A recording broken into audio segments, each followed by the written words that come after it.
Hello, ako si Oliver at welcome sa Filipino Spreadsheets.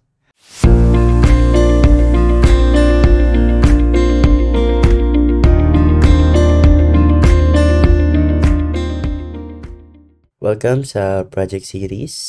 Sa video na ito, ipapakita natin o isi-showcase natin yung mga nagiging project natin. Series ng mga project natin. So, shoutout tayo kay Sir Don Teban Magdadaro. So, naging client natin siya noong September 9. At meron din siyang YouTube channel, no? Ito yung kanyang YouTube channel, yung Noitebs Vlog. Pwede kayong mag-subscribe. So, big shout out sa'yo, Sir Tebs. So, nag-ano siya dito. Nagbablog siya ng buhay OFW sa Canada. Then, nasa-share din siya ng mga buhay-buhay, kino-content niya. And then, syempre, nag-encourage din siya ng nagbibigay ng mga tips and encouragement do sa mga nagpaplano rin na mag-abroad Canada. Okay, so balikan na natin yung pina-customize sa atin ni Sir Don. Actually, meron siyang business. Ito yung kanyang empanada business, no? So, tinulungan natin si Sir Don na ma-track yung kanyang inventory, ma-track yung kanyang sales, expenses, at yung profit. So, ipakita natin sa video na ito kung ano-ano yung mga features na ginawa natin para kay Sir Don. So, meron siyang dashboard. Yung dashboard ay pwedeng ma-filter by date. So, meron siyang starting date, meron din siyang ending date. So, kung in-adjust niya to, nag-a-adjust din yung mga details ng mga nandito. Ayan. And then, maging yung mga amounts. Okay. So, ito naman charts ay naka-base sa monthly, maging yung expenses niya, and then kung ano yung pinaka mabenta na flavor ng kanyang empanada.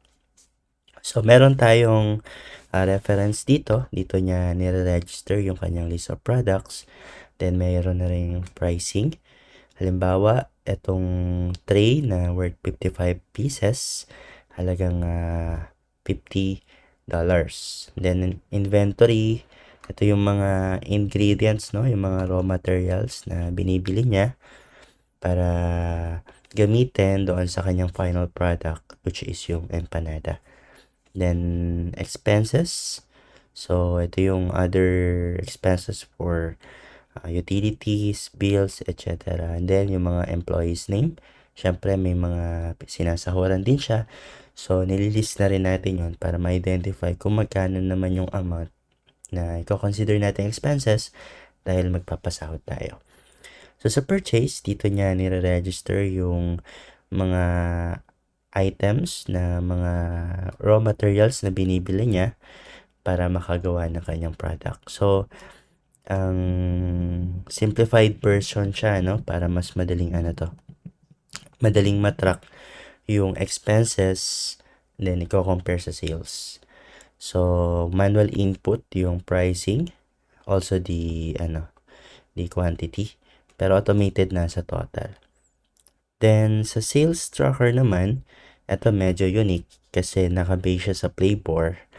So, sa sales tracker, kung mapapansin nyo, merong different packagings, no? May mga 55 pieces, may mga 50, 20 pieces. Siyempre, lahat ng pieces na yan, di naman yan based sa iisang flavor. Different flavors yan. So, dito papasok yung pagiging unique ng sales tracker niya dahil i-identify natin kung ano-ano yung mga flavors na kasama doon sa pieces na yon. For example, Sir Don Tebs sold 1 tray of 55 pieces, 1 quantity. So, total pieces ng empanada yon will be 55 pieces. So, ano-ano mga flavors yon? So, for example, merong 10 pieces na chicken. So, kulang pa siya ng 45 pieces. So, nag-add ulit siya ng pork. Ayan. Kung mapapansin nyo, nag-a-adjust din itong total pieces. Then, nagbibigay ng hint kung ilan yung kulang. So, let's say may 10 din dito. Yan. Sabihin natin lahat yan. Tinan niya na. Yan. Tinan niya na yung lahat. Ngayon, na-identify din kapag sumobra na. Sasabihin, sobra ka na ng 5 pieces. So, kailangan mo magbawas ng 5 pieces dito. Yan. For example, yung mango, 5 pieces lang. Yan. So, 6 different flavors na may quantity. And in total will be 55 pieces.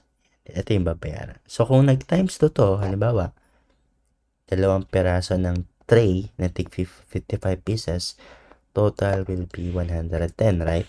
So, kung ita-times 2 natin yan, short pa siya ng another 55. So, kung ita-20 natin, then, halimbawa ito, 20 mo, over ka naman ng 10. So, ito, 10 lang. Yan. So, ganun siya gumagana. Sa expenses, yan, may mga category para ma-identify kung ano-ano mga category din yung mga napupuntahan ng expenses. Then, the salary log, dito yung kanyang mga pagpapasahod sa kanyang mga nagiging employee. Halimbawa, sina John, Mark, magkano yung rate nila per hour, nakailang hours sila that day, magkano yung total. Then, may checkbox kapag naibigay na yung salary. Then, sa salary viewer, dito naman yung view per month kung magkano yung pinapasahod natin doon sa ating mga employees. So, meron tayong mga example. So, for example, sabihin natin dumami na yan, no? Try natin. Puro January 1. Then, ano natin, all the way to January 30. Tapos, lahat to kay John. Sabihin natin, everyday si John, nagwo-work siya ng 5 hours. Yan. So, since wala pang check yan lahat, sa salary viewer, wala pa siya. Okay.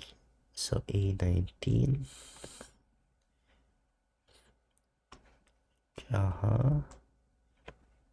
So, ref. Okay, may ano tayo dito. Hindi tayo nakapaglagay ng unique. Yan.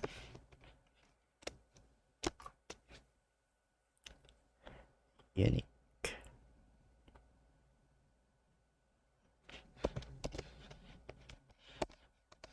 Yan, okay.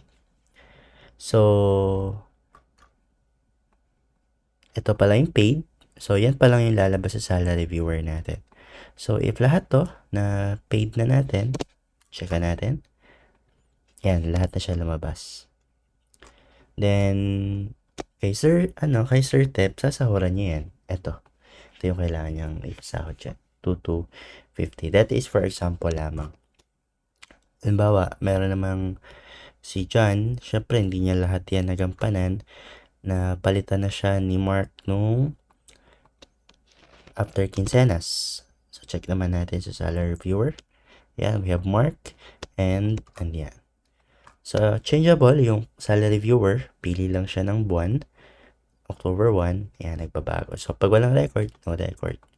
Pag meron, September, yan, may record tayo. Then, adjustable din to. Kasi, halimbawa, October 1, dapat may 31. May 31. Eh, kung February 1, so, may 28. Blanks to. Okay, so, nag-a-adjust din siya based sa given month. Next ay yung dashboard na explain na natin kanina. So, for example, we have a record for sales tracker ng October na natin to. Yan. So, check natin, no? So, ito yung mga sales expenses purchases natin for the month of September. So, gawin natin tong October 30. Yan. So, kung makikita nyo, yung sales expenses nagbago rin. Then, nandito na rin yung sales natin. Then, kung ano yung mga products na naibenta. Again, itong charts natin based to sa for the whole year, no? Yung charts data natin, dito natin yan pagpipisa. Yan. So, nakabase yung ating chart dito. So, mataas yung sales natin ng September, mababa pa ng October kasi starting pa lang kaka-October pa lang. Then, meron tayong mga different categories ng mga expenses na identify natin, which kung alin yung pinaka mataas na expenses and kung ano yung bestseller products natin. Ayan. So, overall, ito yung template ni Sir Don Teman. Then, upon feedback ni Sir Don, masaya naman siya. Then, currently, under observation pa rin kung may mga feedback siyang may tagap tayong feedback, may mga errors tayo na encounter on the way to rescue naman tayo and to provide services then for troubleshooting. So, kung interested din kayo to customize template or make a personalized template na gusto nyong ipa-personalize din para sa akin, so, pwede nyo akong i-reach out, kontakin, magpo-provide tayo ng mga contact details sa description ng video na ito. Maraming salamat sa panonood.